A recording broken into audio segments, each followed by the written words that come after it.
Good morning दोस्तों, बहुत बहुत स्वागत है आपका आपके अपने यूट्यूब चैनल में। और हम चर्चा कर रहे थे स्थिति और विस्तार को लेकर भारत के जियोग्राफी में। ठीक है, भारत के भूगोल में हमने काफ़ी कुछ पढ़ लिया है। और आज हमारा टॉपिक हमने जो पढ़ा है उससे आगे हम शुरू करते हैं।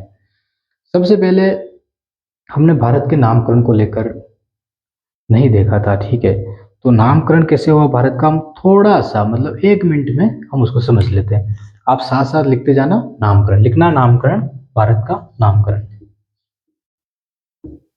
नामकरण, फटाफट लिख लेना इसको, ताकि फिर आगे ये कुछ चीजें छूटे ना, हम छोड़ना कुछ नहीं चाहते हैं। नामकरण, नामकरण में सबसे पहले लिखना आर्य। ठीक है, आर्यों ने आर्यव्रत, इस हिस्से को आर्यों ने आर्यव्रत कहा और भरत के नाम पे इन्होंने भारत नाम दिया। बस आर्यव्रत और भारत लिख देना। भरत के नाम पे आपको पता है भरत भारत नाम हुआ है, आर्य समझ लेते हैं कि ये सिंधु नदी है तो यहाँ पे आर्य निवास करते थे। ठीक है, इस नदी के किनारे, और ये नदी बहती थी सिंधु नदी। तो इस क्षेत्र को इन्होंने आर्यभरत कहा।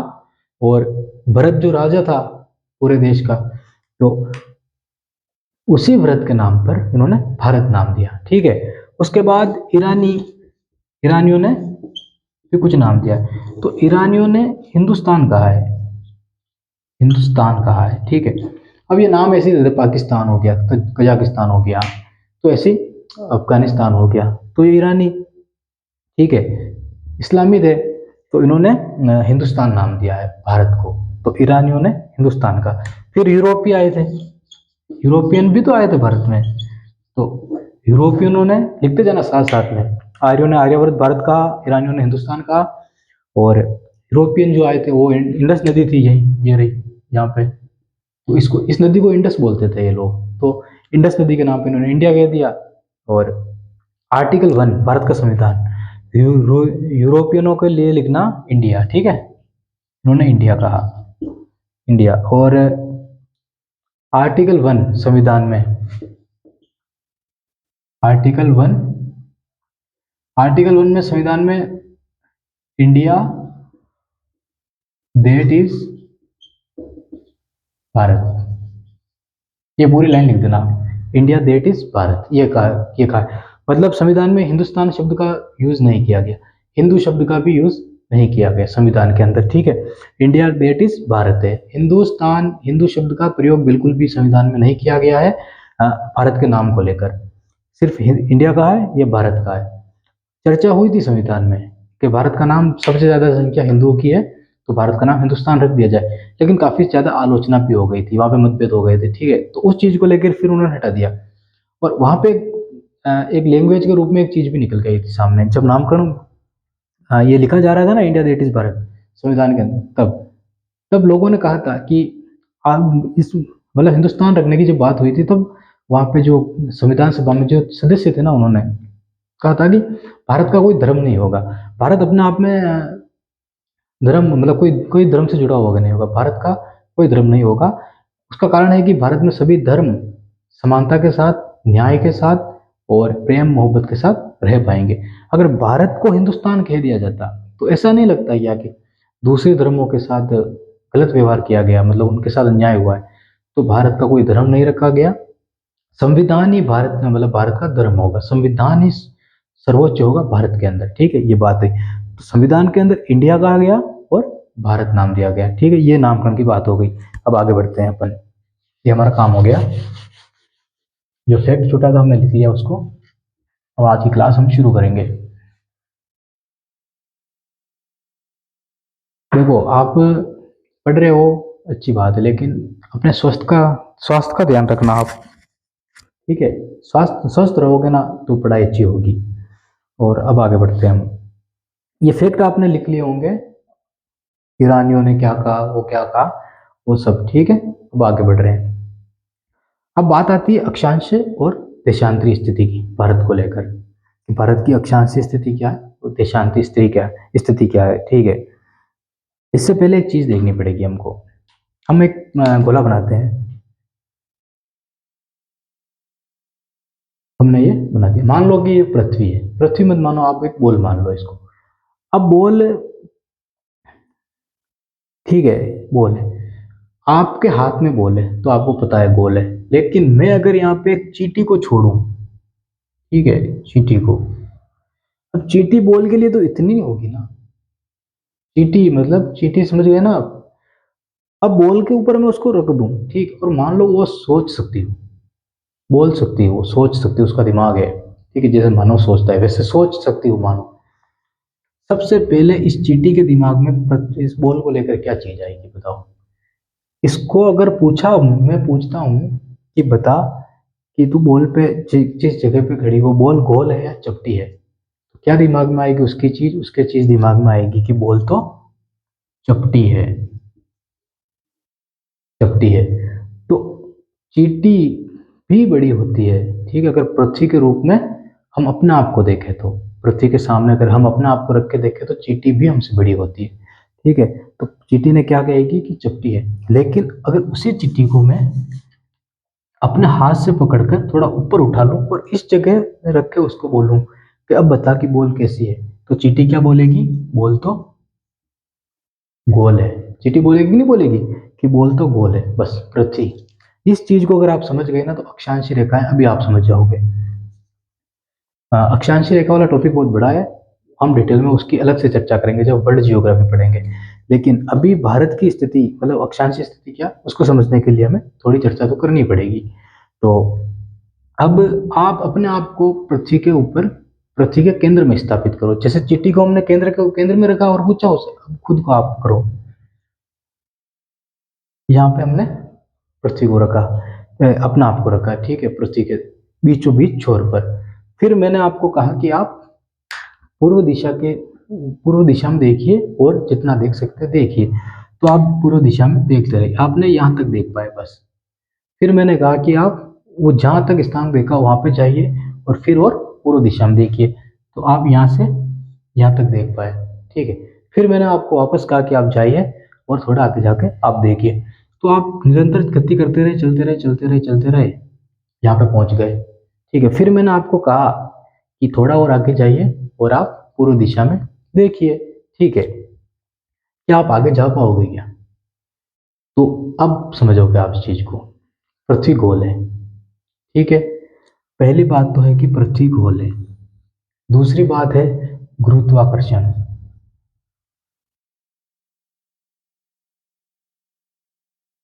गुरुत्वाकर्षण, एक पेड़ है, खड़ा है, मान लो यहाँ पे, आप पृथ्वी के ऊपर हो, यहाँ पे पेड़ खड़े हैं, ठीक है। पृथ्वी के ऊपर पेड़ खड़े हैं, इसका कारण क्या है? गुरुत्वाकर्षण बल ने उनको रोक रखा है। हो सकता है जैसे मेरे पास बेलन है, बेलन का इस्तेमाल अच्छे से वो जानता है जिसकी शादियां हो गई है, ठीक है, और जिसकी शादी नहीं हुई है वो भी अच्छे से जानता है। तो मान लो ये बेलन, ये निरंतर पृथ्वी घूम रही है, ठीक है, ऐसे। तो हो सकता है कि आप इस जगह पे हो, ठीक है, और मैंने आपको कहा कि आप, पृथ्वी निरंतर घूम रही है, ठीक है, 24 घंटे में एक चक्र अपना पूरा कर लेती है। लेकिन यहाँ पे आप खड़े हो, ठीक है, ये केंद्र, ये मान लो, ये केंद्र नहीं, इसको मान लो, यहाँ पे आप खड़े हो। मैंने कहा कि आप आगे जाइए, आप आगे बढ़े, आगे जाइए, आप आगे बढ़े, ठीक है, आप आगे गए। मैं बोल रहा हूँ आप चलते जाइए, चलते जाइए, चलते जाइए, ठीक है, आप गए और आगे गए। क्या खत्म हो रही है क्या जमीन? नहीं हो रही है, क्योंकि पृथ्वी गोल है। गए गए गए, चलते गए, चलते गए, आप वापस घूम के इसी पॉइंट पे पहुंच जाओ। पहुंचे कि नहीं पहुंचे आप बताओ? पहुंचे कि नहीं पहुंचे आप उसी पॉइंट पे? हमने कुछ किया क्या? हमने हमने डायरेक्शन चेंज किया नहीं की, हमने शुरुआत की यहाँ पे। तो पृथ्वी गोल है और ऐसे निरंतर घूम रही है, लेकिन पृथ्वी के घूमने से आपको कोई प्रभाव नहीं पड़ेगा, क्योंकि आपकी जो गति है वो तो, अगर धीरे से भी चल रहे हो तो बहुत किलोमीटर जाना पड़ेगा, मतलब बहुत घंटा लग जाएगा, 1 घंटा तो लग ही जाएगा आप अगर धीरे से चल रहे हो, ठीक है। लेकिन पृथ्वी की जो गति है ना घूमने की, 1600 किलोमीटर लगभग कुछ है, कि 1 मिनट में वो 1600 किलोमीटर, 1 घंटे में 1600 किलोमीटर घूम जाती है, ठीक है। तो उससे घूमने से आपके चलने पर कोई प्रभाव नहीं पड़ता है। लेकिन आप निरंतर अगर चलते रहोगे तो आप कभी नहीं रुकोगे।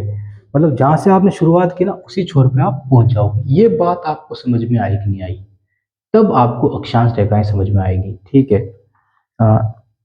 यहाँ तक हमने पढ़ा। एक बार वापस देख लेते हैं कि आपको पृथ्वी के छोर पे खड़ा किया जाए, फिर आपके हेलीकॉप्टर के माध्यम से आपको ऊपर उठाया जाए तो आपको पृथ्वी गोल दिखेगी। लेकिन उसी जगह पे आपको वापस रख दिया जाए तो आपको पृथ्वी चपटी दिखने लगेगी। फिर आपको कहेंगे आप दौड़िए, ठीक है, एक ही डायरेक्शन में आप दौड़ते रहिए। जब आप एक डायरेक्शन दौड़ते रहोगे, चाहे इधर दौड़ो, इधर दौड़ो, इधर दौड़ो, इधर दौड़ो, तो उसी छोर पे आप वापस पहुंच जाओगे जिस डायरेक्शन में आप दौड़ रहे हो। तो पृथ्वी को आपको केंद्र में खड़ा किया और आपको कहा जाइए, आप गए, वापस यही पहुंचे। तब उनके बात सामने आई कि पृथ्वी गोल है, हम जहां से शुरू करेंगे हम पृथ्वी पे वहीं उसी जगह पहुंच जाएंगे।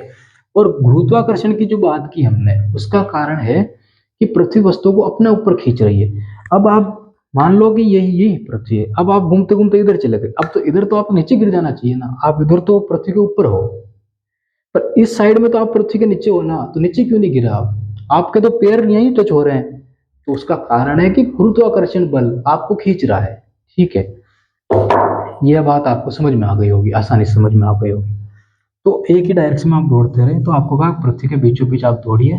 जब आप दौड़ते रहे, ठीक है, इस दिशा में आप दौड़ते रहे, जब आप दौड़ते रहे तो वहीं, तो उसी आधार को लेकर एक काल्पनिक रेखा खींची गई। उस काल्पनिक रेखा का नाम था 0 डिग्री अक्षांश। ठीक है, 0 डिग्री अक्षांश मतलब कि हम विश्व का जो मैप देखते हैं ना, अपने विश्व के मैप में आपने महाद्वीप देखे होंगे, 7 महाद्वीप है जो, फिर आपने महासागर देखे होंगे। ठीक है, ये सारी चीजें हैं। उसी मैप के बीचों बीच एक रेखा खींची गई। मैप में देखना 0 डिग्री रेखा लिखी होगी, ये 0 डिग्री, इधर भी ये 0 डिग्री। ठीक है, दोनों तरफ। इधर यहाँ पे प्रशांत महासागर आपको पता है, इस कोने में। तो ये अलग नहीं है महासागर, जब आप इसको फोल्ड करोगे ना तो महासागर प्रशांत महासागर एक ही बन जाएगा। लेकिन हमें समझाने के लिए उस महासागर को ऐसा खोल रखा होता है। ठीक है, ये चीज है। तो एक रेखा खींची गई, ये रेखा बीचों बीच खींची गई ताकि स्थिति का पता लगा सके कि स्थिति किस जगह कौन सा पेज स्थित है। अब आप पूछोगे कि एक रेखा खींचने से कैसे पता लगेगा, एक रेखा खींचने से कैसे पता लगेगा? अब आगे देखते हैं, अभी सब पता लग जाएगा आपको। एक लाइन खींच दी हमने, अब उन्होंने कहा कि चलो एक लाइन तो खींच दी, अब उन्होंने कहा कि ऐसी काल्पनिक रेखाएं खींचे कि पूरा जाल बिछा दे हम पूरी पृथ्वी पर, ताकि पता चल जाए। लेकिन उन्होंने कहा कि स्थिति का पता कैसे लगाएंगे? चलो मान लो कि लाइनें खींच दे, लो यहाँ खींच दी, यहाँ खींच दी, यहाँ खींच दी, लेकिन लाइन खींचने से होगा क्या? तो उन्होंने कहा, लोग जो भी मतलब वो बैठक हो रही थी, उन्होंने, क्योंकि इसको लाइनें खींचने के लिए काफी ज्यादा दिमाग लगाने की आवश्यकता पड़ी होगी ना, तो फिर बात हुई, तो चर्चा हुई कि हर रेखा खींचने के लिए हम चांदे का मतलब कि डिग्री में खींचेंगे, कोण के रूप में उसको स्थापित करेंगे। अब आप देखिए, 0 डिग्री लाइन हमने खींची यहाँ पे, 0 डिग्री लाइन के यहाँ पे मैं केंद्र में खड़ा हूं। अब मुझे कह दिया जाए कि आप 20 डिग्री का कोण बनाइए। ठीक है, आधार लाइन हमने खींच दी, किसी भी कोण को बनाने के लिए आधार लाइन की आवश्यकता होती है ना, इसीलिए इसको खींची गई। 90 डिग्री का कोण आपको बनाने की बोल दिया, क्या है 90 डिग्री का कोण बनना किया गया? नहीं बनाए। इसकी आधार लाइन होगी ना ये, तब जाके इसको 90 डिग्री का कोण बनाएंगे। 45 डिग्री का कोण आपको बनाने की बोल दें तो क्या 45 डिग्री का कोण बिना लाइन के बन जाएगा? क्या नहीं बनेगा? ये आधार लाइन की आवश्यकता, उस आधार लाइन की आवश्यकता के लिए पृथ्वी के बीचों बीच एक रेखा खींची गई। उस रेखा का नाम था, भूमध्य रेखा कहा गया, विषुवत रेखा कहा गया। ठीक है, उसी रेखा को आधार मानते हुए बीचों बीच खड़े, और फिर कहा गया कि आप मान लो कि 20 डिग्री की एक रेखा कोण बनाइए, 20 डिग्री का कोण बनाइए। तो आपने यहाँ पे खड़े होकर 20 डिग्री का कोण बना दिया। ठीक है, फिर आपसे कहा गया कि 20 डिग्री का कोण इधर भी बनाइए, आपने यहाँ पे बना दिया 20 डिग्री का दोनों तरफ। फिर आपसे कहा गया कि आप दोनों लाइनों को मिला दीजिए। जब आपने दोनों लाइनों को मिला दिया तो आपके सामने एक लाइन रेखा आई, ठीक है, एक लाइन आई, नई लाइन। तो अब आप बताइए कि ये दूरी समान है या नहीं है? ये दूरी समान है या नहीं है? ये दूरी समान होगी। तो इन अक्षांश रेखाओं को क्या कहा जाता है? अक्षांश रेखाओं को समांतर रेखाएं भी कहा जाता है। समांतर मतलब कि समान अंतर है दोनों के बीच, समान अंतर है दोनों के बीच, इसलिए इन रेखाओं को समांतर रेखा भी कहा जाता है। यहां तक आपको समझ में आया कि नहीं आया? अच्छे से समझ में आ गया होगा आपको। फिर आगे बढ़ते हैं ऐसे करके। अब मैंने तो 20 डिग्री की रेखा खींची, ठीक है, लेकिन अक्षांश रेखाओं के लिए एक रेखा की दूरी कितनी रखी गई? एक रेखा इक्वल टू 1 डिग्री, 1 डिग्री एक रेखा की दूरी रखी गई, ठीक है। तो जब समाप्त हुई ना, तो ये तो था यहाँ पे पॉइंट, और यहाँ पे जब ये रेखाएं खींचती गई, दोनों तरफ समाप्त की गई, तो बीचों बीच से अगर हम डिग्री के माध्यम से रेखाएं खींच रहे हैं और बीचों बीच हमारी 0 डिग्री आधार रेखा हमने खींच रखी है, तो अब ये बताइए कि दोनों तरफ जो रेखाएं हैं वो समान होगी कि नहीं होगी, मतलब कि उनकी संख्या समान होगी कि नहीं होगी। एक ये पृथ्वी है मान लो, ठीक है, इस पृथ्वी के बीचों बीच हमने रेखा खींच दी।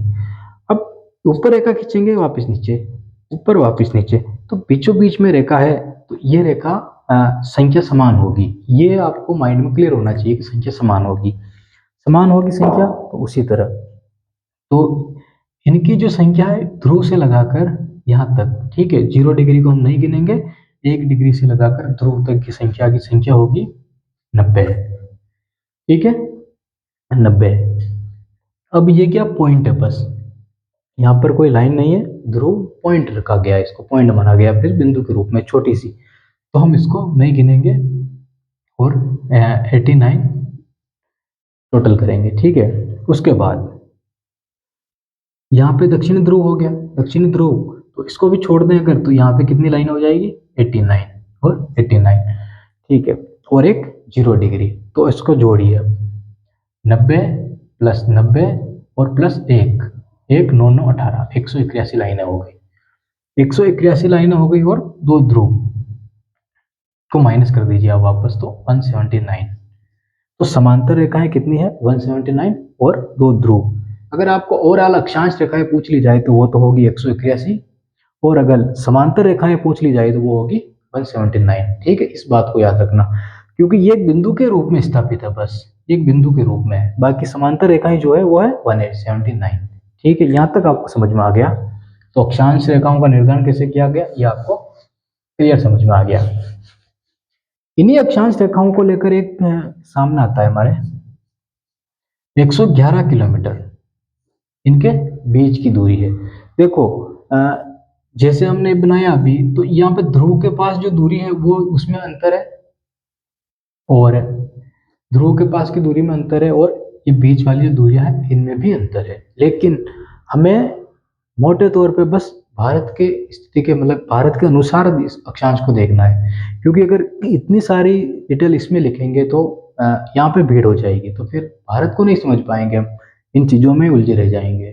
तो वर्ल्ड जियोग्राफी में जब हम डिटेल में चर्चा करेंगे अक्षांश रेखाओं की, देशांतर रेखाओं की, तो काफ़ी ज़्यादा डिटेल में हमने चर्चा करेंगे। अभी बस हमने ये समझा कि स्थिति का पता लगाने के लिए अक्षांश रेखाएं कैसे कैसे खींची गई, हमने उनको जाना। तो इनके बीच की जो दूरी मानी गई है ना मोटे तौर पर, वो 111 किलोमीटर, 1 डिग्री बराबर 111 किलोमीटर की दूरी इनके बीच की दूरी है, ठीक है। अक्षांश रेखाएं कैसे निकाली गई आपको समझ में आ गया अगर डिटेल में, ठीक है। दो चीजें होती है, अक्षांश रेखाओं के बीच की दूरी समान होती है, और अक्षांश रेखाओं के बीच की दूरी 111 किलोमीटर मानी गई है, ठीक है। ये दोनों चीजें है। देशांतरी जो रेखा है ना उनकी फिर डिफरेंट होती है सारी चीजें। अब अक्षांश रेखाओं का हमें पता चल गया, ठीक है। तो अब एक चीज देख लेते हैं कि भारत की स्थिति क्या है अक्षांश रेखाओं में। भारत की स्थिति है, भारत का ये छोर बीचों बीच वाला, एक भारत का ये छोर, ठीक है, और भारत का एक ये छोर, मतलब कि 3 लाइनें तो हमें चाहिए ही चाहिए कि भारत में 3 रेखाएं कौन कौन सी। एक तो भारत को बीच 2 भागों में डिवाइड कर रही है, वो लाइन कौन सी है? भारत के ऊपरले छोर से गुजरने वाली अक्षांश वो कौन सा है, और भारत के दक्षिणतम में गुजरने वाला अक्षांश कौन सा है, और एक छोर और के यहाँ पे अंडमान निकोबार से जो अंत में जो गुजरता है वो अक्षांश कौन सा है। ये 4 लाइनें तो हमें परफेक्ट याद होनी चाहिए।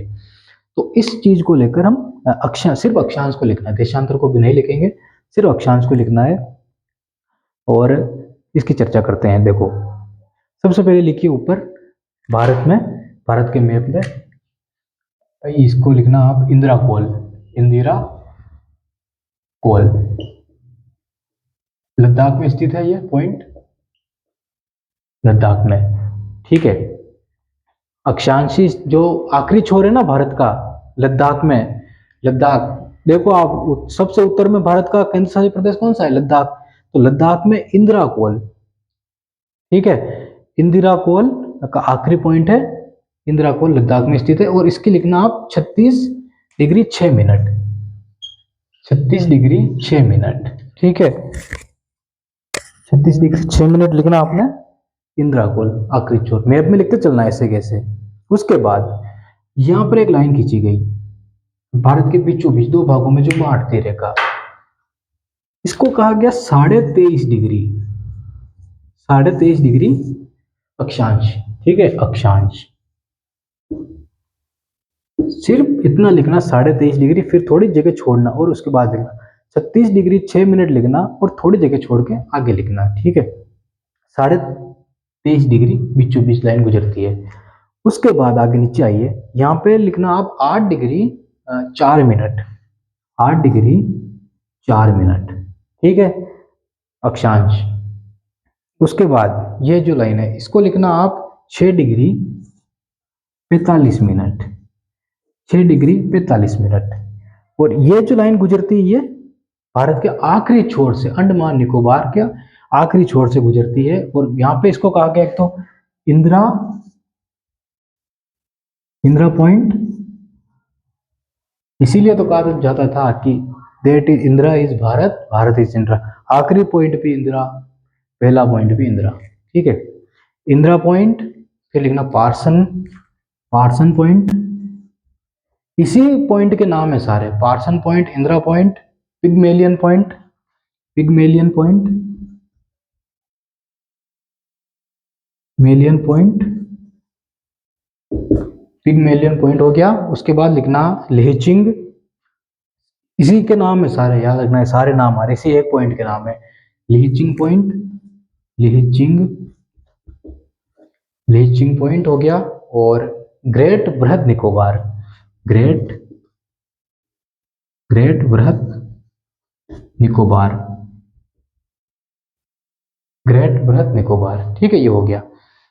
ये सारे जो इंपॉर्टेंट नाम थे सारे लिख लिए हमने, अब इसके बाहर कोई नाम नहीं है। अक्षांश रेखाओं को हमने अच्छे से समझ लिया। 36 डिग्री 6 मिनट आपने लिखा ना, अब इसका आगे आप मुझे बताओ क्या लिखोगे। हमने अक्षांश रेखाएं देखी लेकिन एक चीज नहीं देखी, हम भूल गए उस चीज को। क्या नहीं देखा हमने, हमने ये चीज नहीं देखी, जैसे कि हमने पृथ्वी को दो भागों में बांट दिया, डिवाइड कर दिया। हमने अक्षांश रेखाओं की भी स्थिति देख ली कि कैसे क्या स्थिति है, ठीक है। हमने एक चीज नहीं देखी कि जो उत्तरी ध्रुव है ना, इसको तो नॉर्थ पोल बोलते हैं, उसको साउथ पोल बोलते हैं। तो दक्षिण जो अक्षांश रेखाएं बांटी गई ना, उसके दक्षिण में जो रेखा है ना, उनको तो बोला गया साउथ और इनको बोला गया नॉर्थ। तो अब यहाँ पे जो है ना, इसको क्या बोलोगे आप, भारत के उत्तर में है तो नॉर्थ, ठीक है, नॉर्थ। 36 डिग्री 6 मिनट उत्तरी अक्षांश, ठीक है। 23.5 डिग्री भारत के बीचों बीच में है तो क्या बोलोगे, 23.5 डिग्री, इसको भी नॉर्थ बोलोगे। क्यों, क्योंकि हमें 0 डिग्री से ऊपर उठना, जो भी लाइन होगी ना 0 डिग्री से ऊपर, उस सबको हम नॉर्थ बोलेंगे। 0 डिग्री से नीचे जो भी लाइन होगी उसको हम साउथ बोलेंगे, ठीक है, दक्षिणी अक्षांश बोलेंगे। और यह पे है इसको भी हम नॉर्थ ही बोलेंगे क्योंकि ये 8.4 है, दक्षिण नहीं है, ये 0 डिग्री से सारी ऊपर आ रही है, और इसको भी हम नॉर्थ बोलेंगे। अब ये सारी चीजें हमने देख ली, इसको ऐसे कैसे आप लिखना, अभी देशांती रेखाएं मतलब नहीं स्थापित नहीं करनी है यहाँ पे, बस अक्षांशी रेखाएं लिखना और फिर आगे देखेंगे हम। मैप में लिखना, ये सारे लिख लेना पॉइंट, हमने सारे लिख, यहाँ पे एक पॉइंट बच गया हमारा, वो कौन सा, ये है देखो कन्याकुमारी, कन्याकुमारी, कन्याकुमारी, ठीक है, तमिलनाडु में है। यहाँ पे तमिलनाडु राज्य है, तमिलनाडु राज्य का आखिरी पॉइंट है वो है कन्याकुमारी अंतरीप, ठीक है। गुजरात का और अरुणाचल प्रदेश का हम देशांतरी स्थिति का पता लगाएंगे तब लिखेंगे।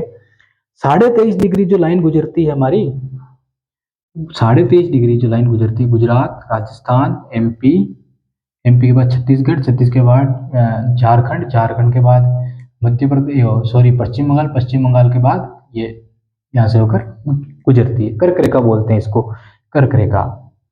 कर्क रेखा भारत को 2 भागों में विभाजित करती है, कर्क रेखा, ठीक है, भारत को 2 भागों में विभाजित करती है।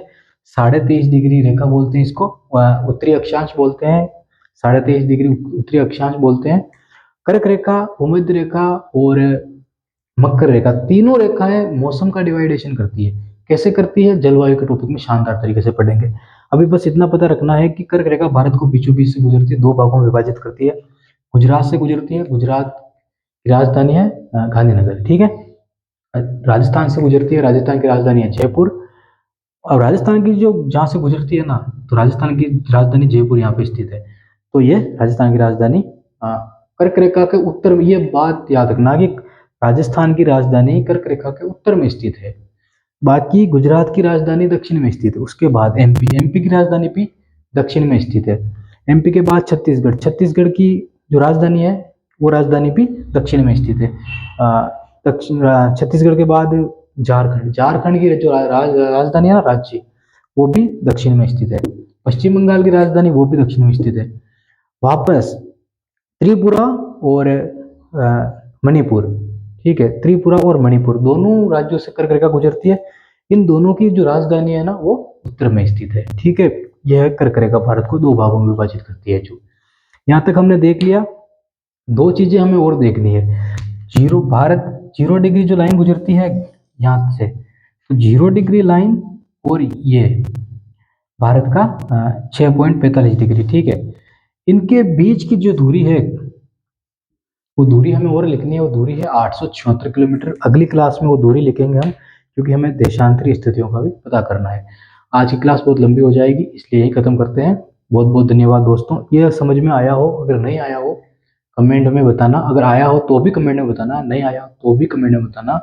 अगली क्लास में अगर नहीं आया होगा तो और शानदार तरीके से और सिंपल तरीके से हम इसको समझ लेंगे, देशांतरी स्थिति समझेंगे, वो रेखाएं समझेंगे, तब एक बार वापस इस पर इसको समझ लेंगे। बहुत बहुत धन्यवाद दोस्तों, आपका बहुत बहुत धन्यवाद।